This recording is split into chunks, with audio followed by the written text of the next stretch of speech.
Pagbati mahal kong mag-aaral ng ikatlong baitang. Ako, si Teacher Gina, ang inyong magiging gabay sa aralin ninyo ngayong araw. Ang aralin ito ay tungkol sa pagbibigay ng angkop na pamagat sa kwento. May mga gawain akong inihanda para sa inyo upang lalong mahasa ang iyong kakayahan. Gawin nating masaya ang pag-aaral, kaya tara, gawin natin ang ating aralin. Narito ang layunin sa aralin ito.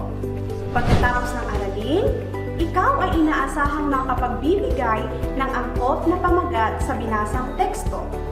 Nakapagbasa ka na ba ng mga kwento? Napapansin mo ba ang pamagat nito? Nasubukan mo na rin bang mabigay ng pamagat ng isang kwento? Ang mga ito'y ating gagawin mamaya. Pero bago tayo magpatuloy, subukan mo munang sagutin ang mga sumusunod na katanungan. Sa ating subukin, basahin natin ang panuto.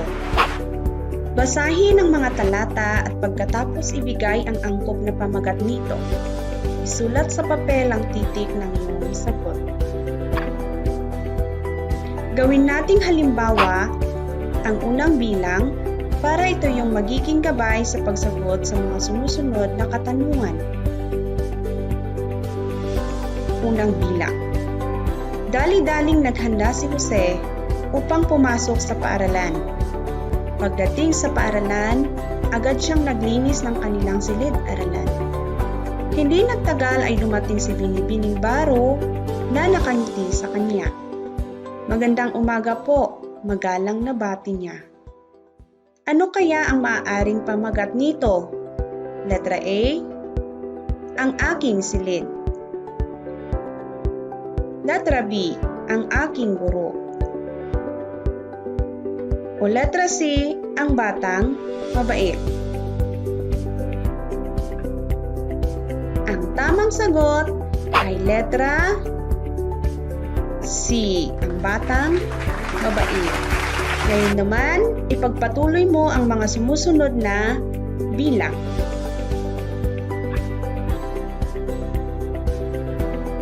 Ikalawang bilang. Masama ang panahon kaya walang pasok.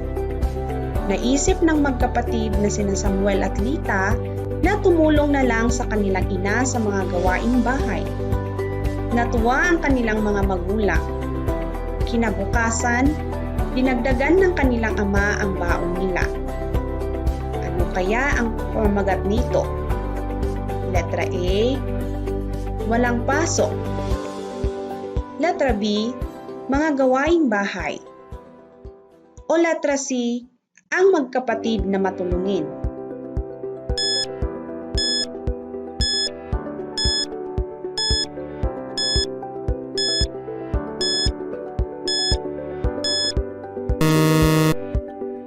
Ikatlong bilang. Dumaan sa parke si Roberto malapit sa kanilang bahay. Nagandahan siya sa mga bulaklak na rosas na itinanim doon. Ito kasi ang paboritong bulaklak ng kanyang nanay. Pag uwi niya sa bahay, ay naisipan niyang magtanim ng rosas upang matuwa ang kanyang ina. Ano kaya ang maaaring pamagat? Letra A, ang tanim sa parke. Letra B, magtanim ng rosas. C, ang paboritong bulaklak ni nanay.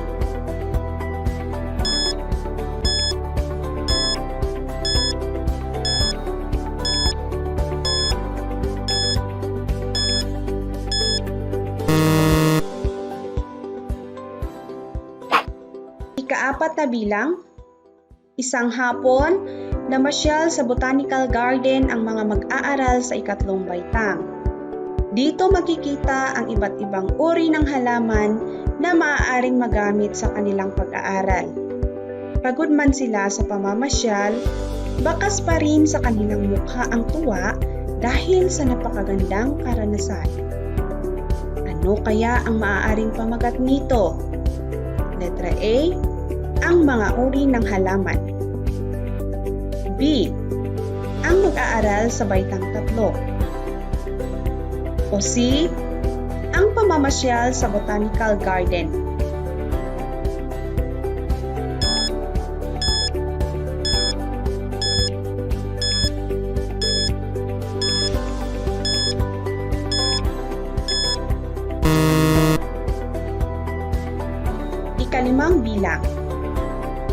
Barangay San Roque ay mapayapang lugar. Walang nagaganap na kaguluhan dito. Lahat ng naninirahan sa lugar na ito ay pawang magkakakilala at magkakasundo. Napakasarap manirahan dito. Ano kaya ang maaaring pamagat nito? Letra A, ang Barangay San Roque. B, naninirahan sa San Roque. O letra C, mapayapang lugar ng San Roque.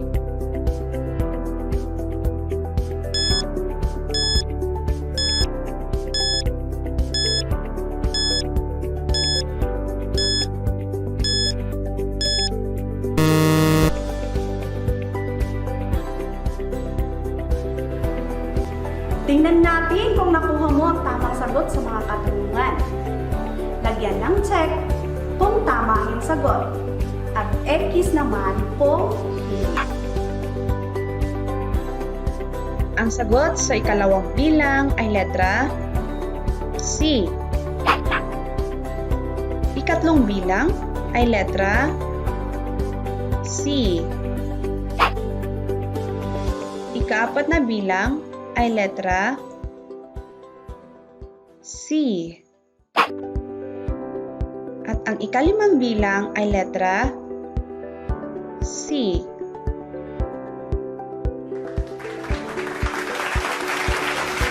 Magandang simula mga bata.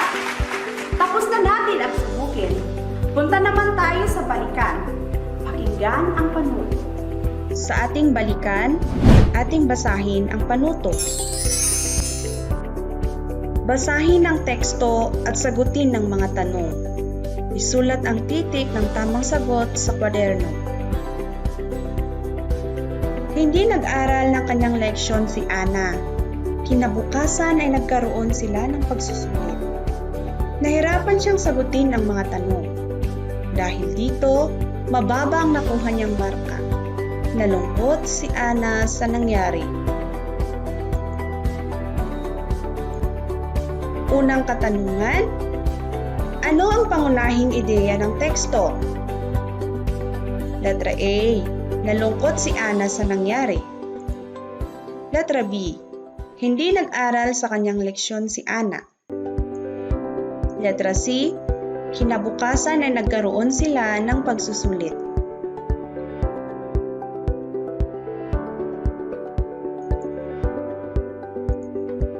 Ikalawang katanungan, ano ang detalyeng hindi sumusuporta sa pangunahing ideya? Letra A, hindi nag-aral ng kanyang leksyon si Ana. Letra B, nahirapan siyang sagutin ang mga tanong. Letra C, dahil dito, mababa ang nakuha niyang marka. Ikatlong katanungan, ano kaya ang maaaring mangyari kung nakapag-aral ng leksyon si Ana? Letra A, mababa ang makukuha niyang marka. Letra B, mahihirapan siyang sagutin ang mga tanong. Letra C, mataas ang makukuha niyang marka sa pagsusulit.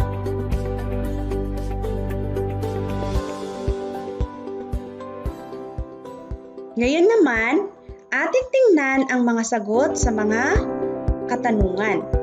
Ano kaya ang maaaring sagot sa mga ito? Unang bilang, tama.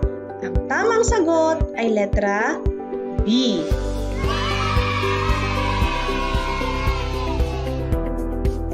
Ikalawang katanungan, ang tamang sagot ay letra A. At ikatlong katanungan, ang tamang sagot ay letra C.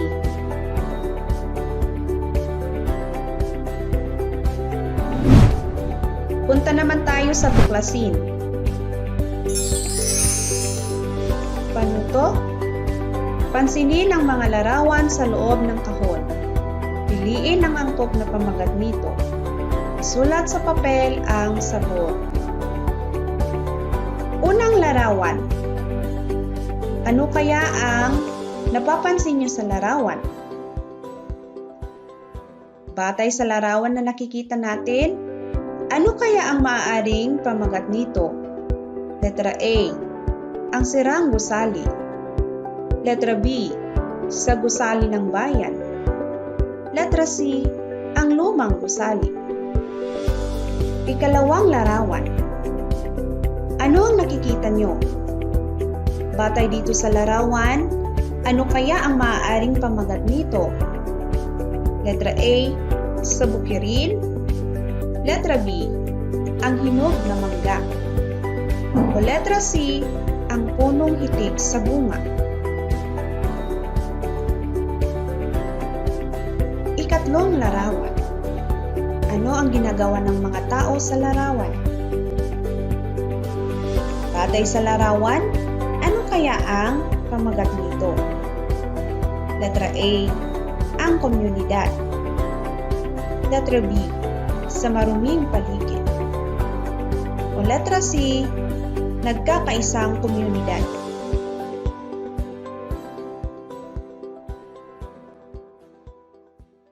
Ngayon, ating titingnan kung ano nga ba ang pamagat at bakit mahalaga ito.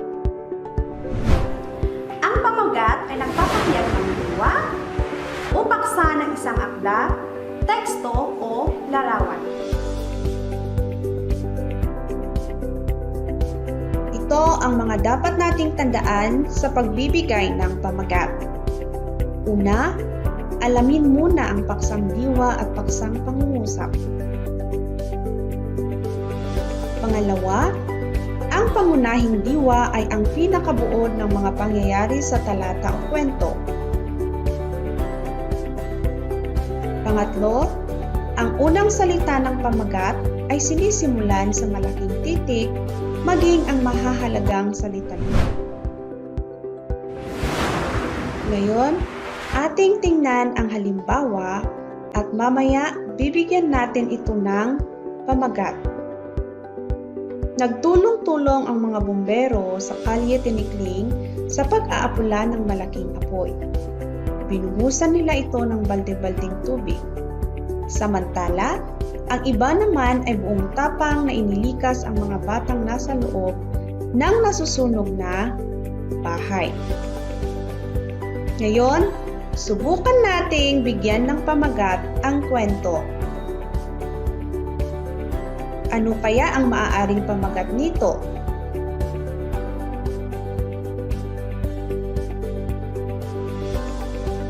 Ang maaaring pamagat nito ay ang mga bomberong nagtutulungan.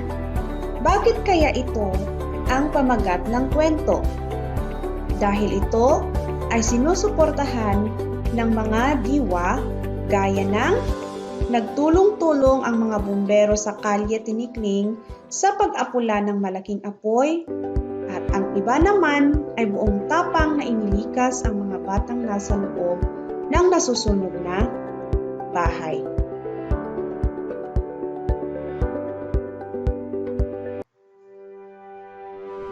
Sa ating suriin,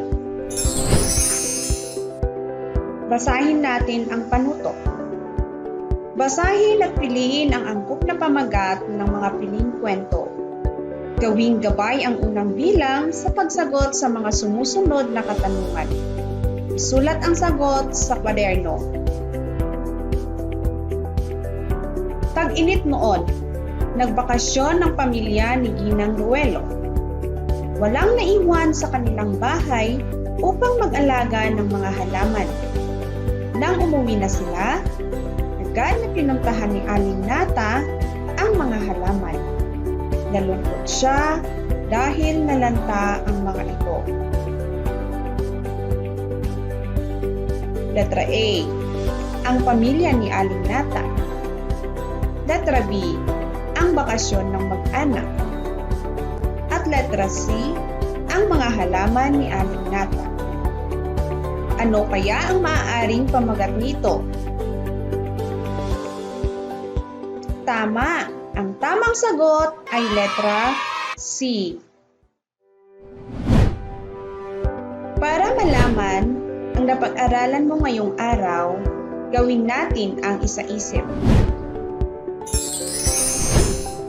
Panuto Punan ang patlang upang mabuo ang konsepto sa pagbibigay ng pamagat sa binasang teksto. Isulat ang iyong sagot sa kwaderno. Sa pagbibigay pamagat sa tekstong binasa, kailangang alamin mo muna ang patlang at patlang ng tekstong binasa.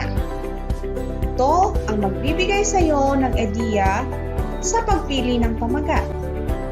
Ang pangunahing diwa ay ang pinakabuod ng mga pangyayari sa talata o kwento.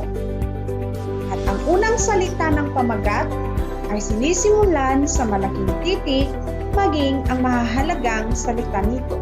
Sa isagawa, piliin ang angkop na pamagat ng mga pangyayari. Gawing gabay ang unang bilang sa pagsagot sa ikalawa at ikatlong bilang. Isulat sa kwaderno ang titik ng iyong sagot. Unang bilang.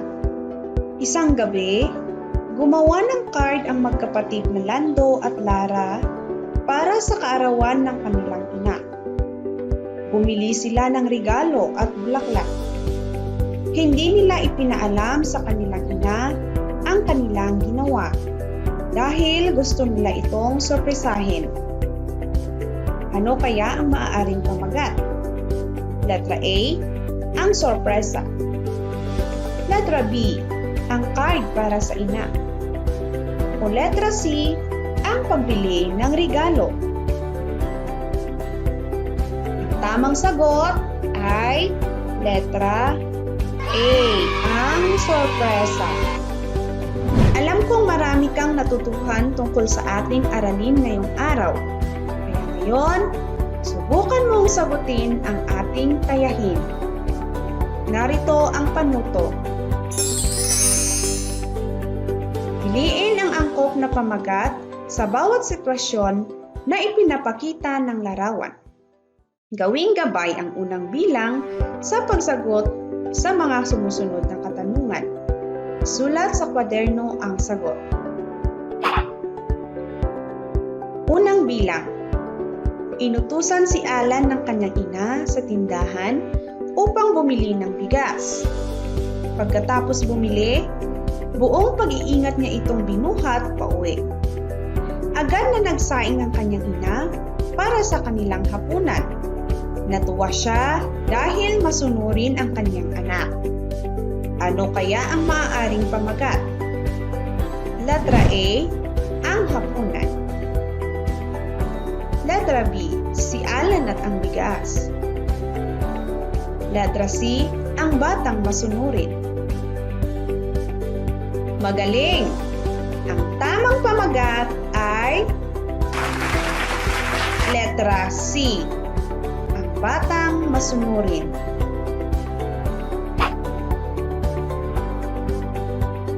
Ikalawang bilang, naglabasan na ang lahat ng mga bata upang bumili sa kantina. Napansin ni Romeo na naiwan ang isa sa mga kaklase niya. Niyaya niya si Liza sa kantina at binagyan ng pagkain na binili niya. Ano kaya ang maaaring pamagat? Letra A, sina Romeo at Liza. Letra B, paaralan ni Romeo. Letra C, ang batang mapagbigay.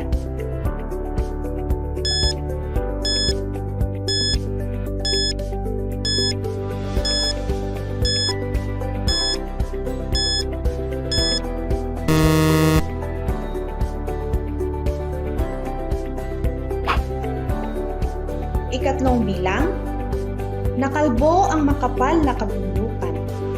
Nawala ng tirahan ang mga ibon dahil pinutol ng mga tawang mga kahoy. Naisip ng kabataan na magtanim ng mga puno.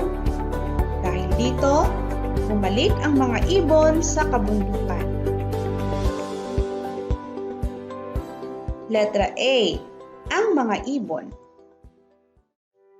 Letra B, ibon sa kabundukan.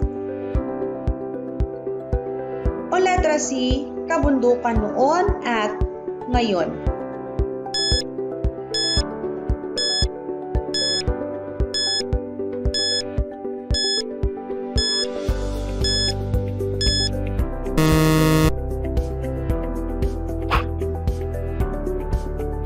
Ikaapat na bilang, Sabado ng umaga, maagang nagtanim ng mga gulay si Bob sa bukirin.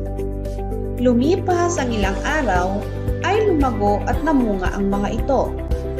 Pinitas ni Bob ang mga gulay at niluto ang mga ito. Ano kaya ang maaaring pamagat nito? Letra A, ang tanim ni Bob. Letra B, ang gulay na malago. Letra C, ang gulay sa bukirin ni Bob.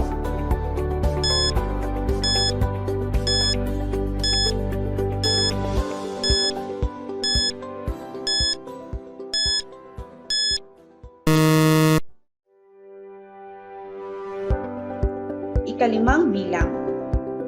Agad nagmano si Mila sa kanyang ama't ina pagdating sa kanilang bahay galing sa paaralan. Matapos magbihis ay dali-dali niyang inilabas sa bag ang mga kwaderno upang pag-aralan ang kanyang leksyon. Napakasipag mag-aral ni Mila. Ano kaya ang maaaring pamagat? Letra A, sa paaralan ni Mila. Letra B, ang pag-aaral ni Mila. Letra C, ang batang masipag mag-aral.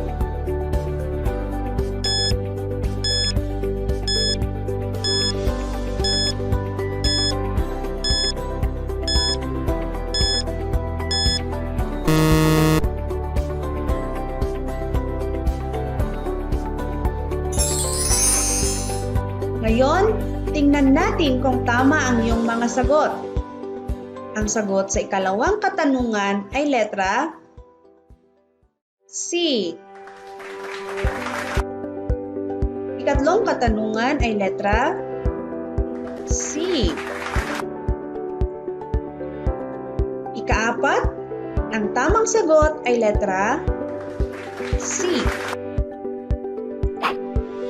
At ang ikalimang bilang, ang tamang sagot ay letra C. Sa ating karagdagang gawain, basahin natin ang panuto. Piliin ang angkop na pamagat ng kwento. Isulat ang titik ng iyong sagot sa kwaderno. Si Edwin ay isang malusog na bata. Lagi siyang kumakain ng gulay at prutas. Mahilig siyang uminom ng gatas pagkagising at bago matulog. Nakaugalian na rin niya ang pag-eehersisyo araw-araw. Ano kaya ang maaaring pamagat? Letra A, kaugalian ni Edwin. Letra B, ang batang malusog. O letra C, ang pagkain ni Edwin. Isa na namang makabuluhang araw ngayon dahil sa inyong aktibong partisipasyon. Binabati ko kayo. Hanggang sa susunod nating aralin mga bata, paalam!